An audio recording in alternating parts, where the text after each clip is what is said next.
है news reporter network. आप देख रहे हैं न्यूज रिपोर्टर लाइव, सोच आपकी, आवाज हमारी। नमस्कार, आप देख रहे हैं न्यूज रिपोर्टर नेटवर्क और मैं हूं आपके साथ वंदना सती। शुरू करते हैं खबरों का सिलसिला, लेकिन उससे पहले नजर डालते हैं सुर्खियों पर। भारतीय फुटबॉल टीम सैफ चैंपियनशिप 2023 में भारत और पाकिस्तान के बीच आज होगा महामुकाबला। प्रधानमंत्री मोदी शाम 5:30 बजे संयुक्त राष्ट्र मुख्यालय में आयोजित योग कार्यक्रम में लेंगे हिस्सा। उत्तराखंड देवभूमि को योग और संस्कृति के क्षेत्र में विकसित करने के लिए सीएम धामी ने लिया संकल्प। दून मेडिकल कॉलेज चिकित्सालय में रेडियोलॉजिस्ट की मैटरनिटी लीव पर जाने से अल्ट्रासाउंड व्यवस्थाएं गड़बड़ाई। अब खबरें विस्तार से। अंतर्राष्ट्रीय योग दिवस के अवसर पर देहरादून के महाराणा प्रताप स्पोर्ट्स कॉलेज में कार्यक्रम का आयोजन किया गया। राज्य की खेल मंत्री रेखा आर्या ने बतौर मुख्य अतिथि शिरकत की। इस दौरान बड़ी संख्या में खिलाड़ियों के साथ खेल विभाग के अधिकारियों और कर्मचारियों ने भी योग कार्यक्रम में शामिल हुए और साथ ही मंत्री रेखा आर्या ने प्रदेशवासियों को अंतर्राष्ट्रीय योग दिवस की हार्दिक शुभकामनाएं देते हुए सभी से योग को अपनाने की अपील भी की। आज अंतर्राष्ट्रीय योग दिवस है और नवा अंतर्राष्ट्रीय योग दिवस है और निश्चित रूप से इस अंतर्राष्ट्रीय योग दिवस के माध्यम से मैं अपने समस्त प्रदेशवासियों को, देशवासियों को योग दिवस की बहुत शुभकामनाएं देती हूँ। और ये योग दिवस हमारी संस्कृति का हिस्सा है, जिसको कि एक परिचय जो है प्रधानमंत्री मोदी जी ने उसको अंतर्राष्ट्रीय योग दिवस के रूप में देने का काम किया है। हमारे जीवन की आपाधापी में हम सब लोग अपने आप को फिट रखना भूल गए हैं, और वो भी फिट रखना बाहर से नहीं बल्कि अंदर से हम किस प्रकार से फिट रख सकते हैं। चाहे हमारा मन हो, चाहे हमारा मस्तिष्क हो, चाहे हमारे आंतरिक स्वस्थता हो, ये सारी चीज़ें जो हैं यदि हमें सुनिश्चित करना है तो निश्चित रूप से योग को जीवन में अपनाना होगा। आधे घंटे का योग करें, 1 घंटे का योग करें। ये योग आपकी एकाग्रचित्ता को बढ़ाता है, बच्चों के लिए सफलता की कुंजी है, बड़ों के लिए स्वस्थ रहने का एक बहुत अच्छा माध्यम है। बहुत सीमित साधनों के साथ में अपने घर में अपने ही शरीर के साथ में जो है कुछ मुद्राएं करते हुए निश्चित रूप से इसका बहुत लाभ मिलता है। तो मेरा ये मानना है कि समस्त प्रदेशवासी और देशवासी जो हैं योग को अपने जीवन का अमूल्य हिस्सा बनाए। इससे ज़्यादा कीमती चीज़ कुछ नहीं है। उत्तराखंड विधानसभा भवन में 9वें राष्ट्रीय योग दिवस के अवसर पर आयोजित योग प्रशिक्षण में विधानसभा अध्यक्ष ऋतु खंडूड़ी ने विधानसभा के अधिकारियों और कर्मचारियों के संग योगाभ्यास किया। ऋतु खंडूड़ी ने मुख्यमंत्री धामी के पुलिस को दिए हुए नशे की सप्लाई चेन तोड़ने की कड़ी कार्रवाई के निर्देश देने का फैसले का स्वागत किया और साथ ही कहा कि यह बड़े दुख की बात है कि आज बच्चे ड्रग्स की ओर बढ़ रहे हैं। उन्होंने कहा कि ड्रग्स माफिया पर लगाम लगाने के लिए कड़े कानून बनाने की आवश्यकता है। आपको बता दें कि सीएम धामी ने हाल ही में घोषणा की कि योग दिवस की भांति ही आगामी 26 जून को राज्य भर में वर्ल्ड एंटी ड्रग्स डे मनाया जाएगा। देखिए, मैं इस फैसले का स्वागत करती हूँ और दुख तो है कि हमारे बच्चे इस तरफ जा रहे हैं और कड़े कानून की आवश्यकता बहुत है, लेकिन मीडिया के माध्यम से मैं आप लोगों से भी निवेदन करना चाहूँगी कि इससे हमें समाज को जोड़ना होगा, जनता को जोड़ना होगा। एक मुहिम बनानी होगी जहाँ हम इसके ड्रग्स लेने के नुकसानों की बात कर सकें और जनता में अवेयरनेस करें कि ये क्यों बहुत ख़राब है। तो बहुत अच्छी बात है कि सरकार ने इस तरह का निर्णय लिया है कि जो भी कड़े से कड़े कानून इसके खिलाफ लाए जाएंगे। अंतर्राष्ट्रीय योग दिवस पर सीएम धामी ने आज हरिद्वार में आयोजित एक योग दिवस में कार्यक्रम में प्रतिभाग लिया। उसके बाद वे जागेश्वर अल्मोड़ा के विश्व योग दिवस पर गए। मुख्यमंत्री ने कहा कि हमारे देश के यशस्वी योगी कर्मयोगी प्रधानमंत्री यूएन में जाकर योग कर रहे हैं। ये भी दुनिया के इतिहास में पहली घटना होगी। देश के प्रधानमंत्री आज शाम को यूएन के हेडक्वार्टर में योग कर रहे होंगे। अंतर्राष्ट्रीय योग दिवस पर सीएम धामी ने कहा कि निश्चित रूप से उत्तराखंड को योग और संस्कृति के क्षेत्र में विकसित करने के लिए हर संभव प्रयास किए जाएंगे और साथ ही संकल्प भी लिया कि जब तक लक्ष्य को प्राप्त नहीं कर लेते तब तक चैन से नहीं बैठेंगे। आपको बता दें कि सीएम धामी ने कहा है कि जल्द ही उत्तराखंड में इन्वेस्टर समिट कार्यक्रम का भी आयोजन कराया जाएगा। भारत माता की।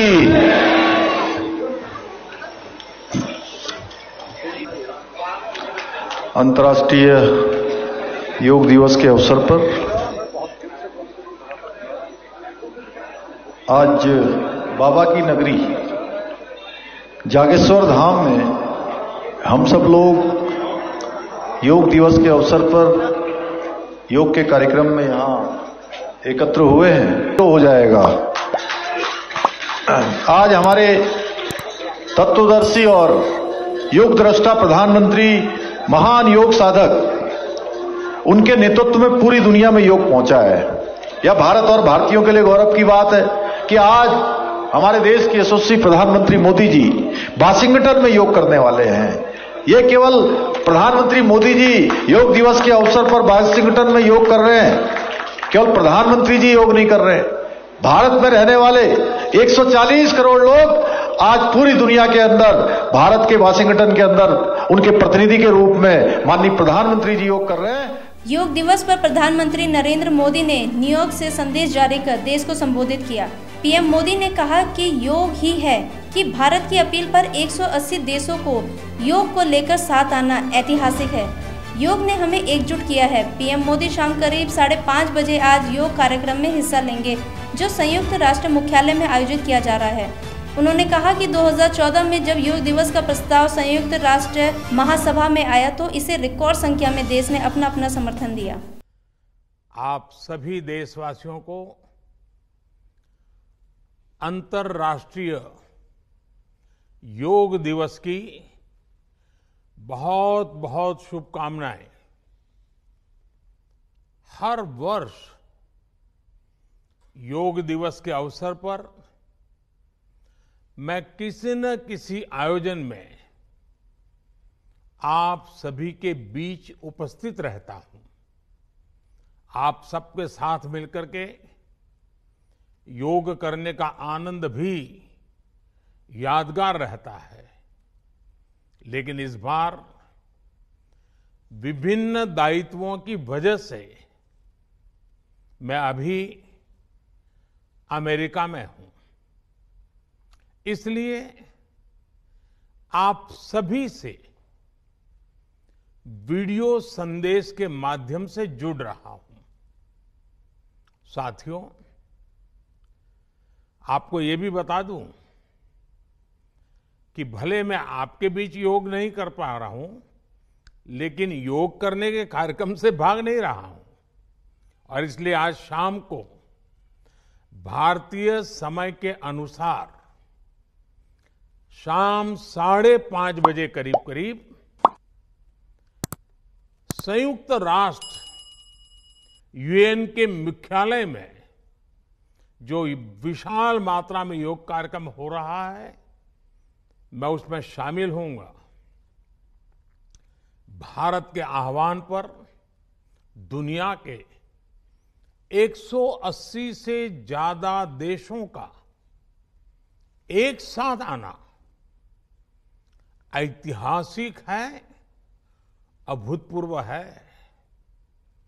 आप सबको याद होगा 2014 में जब यूएन जनरल असेंबली में योग दिवस का प्रस्ताव आया तो रिकॉर्ड देशों ने इसे समर्थन दिया था। दून मेडिकल कॉलेज चिकित्सालय में रेडियोलॉजिस्ट के 6 महीने के लिए मैटरनिटी लीव पर जाने से अल्ट्रासाउंड की व्यवस्थाएं गड़बड़ाने लगी हैं। डॉक्टर की मैटरनिटी लीव पर जाने से भर्ती मरीजों को अल्ट्रासाउंड कराने में भी खासी दिक्कत आ रही है। ऐसे में इमरजेंसी आने वाले मरीजों को ओपीडी बी ब्लॉक बिल्डिंग में अल्ट्रासाउंड कराने के लिए भेजा जा रहा है। ऐसे में एकमात्र रेडियोलॉजिस्ट डॉक्टर एसपी कुडियाल पर मरीजों के अल्ट्रासाउंड को लेकर दबाव बढ़ गया है। हालांकि अस्पताल के मेडिकल सुपरिटेंडेंट डॉक्टर यूसुफ रुजवी के मुताबिक मरीजों को अल्ट्रासाउंड कराने में कोई परेशानी नहीं हो रही है। उन्होंने माना कि अल्ट्रासाउंड कराने के लिए मरीजों की वेटिंग लंबी हो जाती है, लेकिन उसके बावजूद अस्पताल में मरीजों का 48 घंटे के भीतर अल्ट्रासाउंड किया जा रहा है। देखिए, छुट्टी तो एक ऐसी चीज़ है जो आमतौर पे हर एक का हक बनता है और वो जाना ही पड़ता है।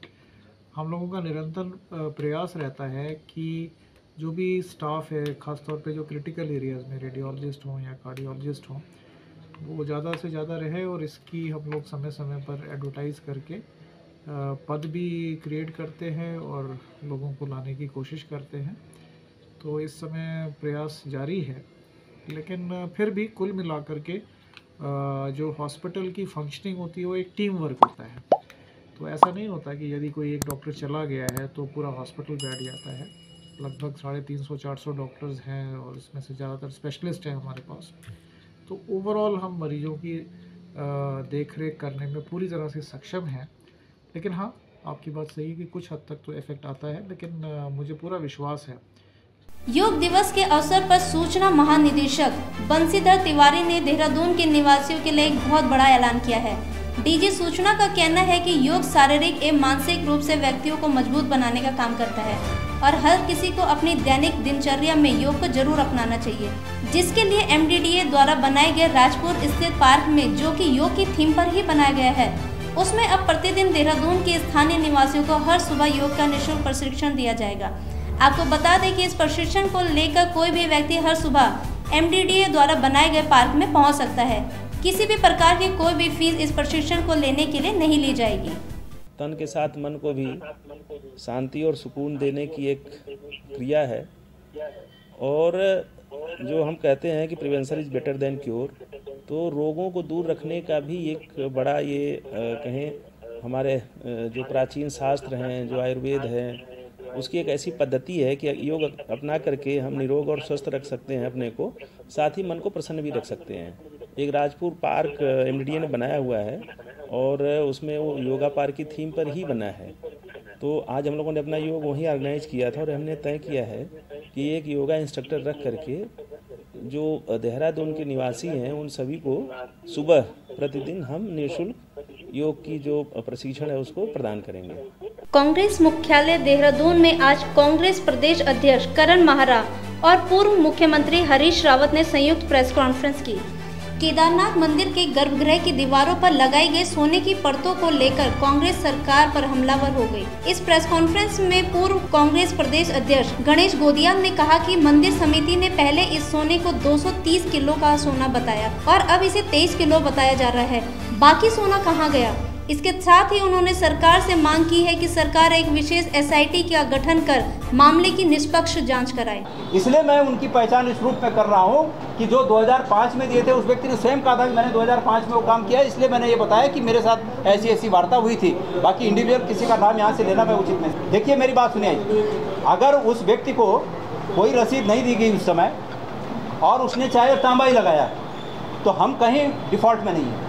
लेकिन चूंकि इस समय मंदिर समिति ने उनको रसीद दी है, मंदिर समिति के EO ने इस बात को माना मैं कोई चीज़ दे देता हूँ और आपसे कुछ रसीद नहीं लेता हूँ, तो मैंने तो मंदिर को दान दे दिया, चावल दे दिया, दाल दे दिया, कुछ भी दे दिया। लेकिन अगर मैंने रसीद दे ली है तो इसका मतलब कि मुझे वो सही चीज़ देनी चाहिए। तो उस समय चूँकि मैंने उसकी जाँच की, उस समय कोई रसीद जारी नहीं की गई थी, तो इसलिए हमने उसको कोई फ्रॉड नहीं माना। लेकिन चूंकि मंदिर समिति का ये कहना कि हमने इसके लिए रसीद जारी की है और अपने स्टॉक में उस 23 किलो सोने को दिखाया है, तो मंदिर समिति की अब जवाबदेही बनती है। वहीं इस प्रेस कॉन्फ्रेंस में पूर्व मुख्यमंत्री हरीश रावत ने सरकार को चेतावनी देते हुए कहा कि कांग्रेस आस्था की आड़ में घोटाले बर्दाश्त नहीं करेगी। वहीं 2024 के लोकसभा चुनाव की तैयारी में जुटे पूर्व मुख्यमंत्री हरीश रावत ने साफ कर दिया कि जहां से पार्टी कहेगी उसी लोकसभा सीट से वे चुनाव लड़ेंगे। हरीश रावत ने दावा किया कि आगामी चुनाव में कांग्रेस भारी बहुमत से जीत दर्ज कराएगी, क्योंकि जनता ने परिवर्तन का मन बना लिया है। हमारे पास सभ्यता मानवता की धरोहर है। सारे उत्तराखंड के सामूहिक स्वाभिमान का प्रश्न भी है। और एक बात जिसके कारण मैंने माइक पकड़ा, मैंने आज भी कल भी भारतीय जनता पार्टी और उसके अध्यक्ष ये जताने की कोशिश कर कि ये सोने का सवाल कि भैया सोना क्यों निकल रहा है, क्यों भारत निकल रही है और कितना किलो सोना है, इसको उठाने को वो मंदिर पर हमारी आस्था पर के रूप में। अब बात करते हैं खेल जगत की खबरों की। ऑस्ट्रेलिया टीम ने एशेज सीरीज 2023 सीजन में जीत का आगाज किया। इंग्लैंड के खिलाफ हुए सीरीज पहले बर्मिंघम टेस्ट मैच में कंगारू टीम ने 2 विकेट से शानदार अंदाज में जीत दर्ज की। इस मैच में पूरी तरह से कंगारू टीम के ओपनर उस्मान ख्वाजा का जलवा रहा, जिन्होंने दोनों पारियों में दमदार पारी खेली। इसके बाद दूसरे हीरो कप्तान पैट कमिंस रहे, जिन्होंने नाथन लियोन के साथ मिलकर 8 विकेट के लिए 55 रनों की नाबाद पार्टनरशिप की और टीम को जीत दिलाई। कमिंस 44 और लियोन 16 रन बनाकर नाबाद रहे। क्रिकेट, हॉकी या फुटबॉल, खेल जगत में फैंस को हमेशा ही भारत और पाकिस्तान के बीच के मुकाबले का बेसब्री से इंतजार रहता है। अब फैंस को फुटबॉल टूर्नामेंट साउथ एशियाई फुटबॉल महासंघ सैफ कप में भारत और पाकिस्तान के बीच एक मजबूत टक्कर देखने को मिलेगी। जी हां, आपको बता दें फुटबॉल टूर्नामेंट साउथ एशियाई फुटबॉल महासंघ कप का आगाज बुधवार को होगा। ये टूर्नामेंट भारत की मेजबानी में बेंगलोर के श्री कांति रावा स्टेडियम में खेला जाएगा। दोनों देशों की फुटबॉल टीम लगभग 5 साल बाद आपस में भिड़ती नजर आएगी। एक नजर बॉलीवुड की दुनिया पर। करण जौहर की मोस्ट अवेटेड फिल्म रॉकी और रानी की प्रेम कहानी का टीजर आ चुका है। 1 मिनट 19 सेकंड के इस टीजर में आलिया भट्ट और रणबीर कपूर की धमाकेदार जोड़ी स्क्रीन पर दोबारा मैजिक क्रिएट करने को तैयार है। टीजर की शुरुआत ही ग्रैंड स्केल में होती है, जहां family, drama, romance, dance, emotion, music हर वो फ्लेवर देखने को मिलता है जिसके लिए करण पहचाने जाते हैं। इस टीजर को देखकर फैंस अच्छे खासे उत्साहित नजर आ रहे हैं। आज पूरे देश भर में अंतर्राष्ट्रीय योग दिवस मनाया जा रहा है। हर साल 21 जून को अंतर्राष्ट्रीय योग दिवस मनाया जाता है, जिसमें हर कोई अपनी योग की तस्वीरें शेयर करता हुआ नजर आता है। इसी बीच कई बॉलीवुड एक्ट्रेसेस भी इस मौके पर अपनी योग की तस्वीरें शेयर करती हुई नजर आ रही हैं। आपको बता दें कि बॉलीवुड एक्ट्रेस और फिटनेस मॉडल शिल्पा शेट्टी ने भी इस मौके पर एक वीडियो शेयर की है, जिसमें वे योगा करती हुई दिखाई दे रही हैं। दरअसल बॉलीवुड एक्ट्रेस शिल्पा शेट्टी अपनी फिटनेस को लेकर चर्चाओं में बनी रहती हैं। इसी बीच एक्ट्रेस डेजी शाह ने भी अपनी इंस्टाग्राम हैंडल पर योग करते हुए पिक्चर शेयर की है।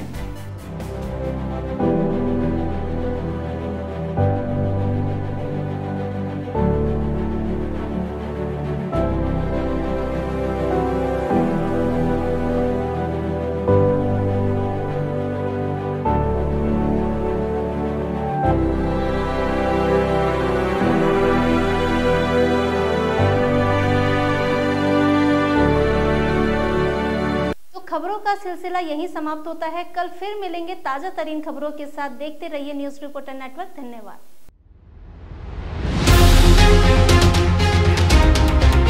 ये है न्यूज रिपोर्टर नेटवर्क। आप देख रहे हैं न्यूज रिपोर्टर लाइव। सोच आपकी, आवाज हमारी।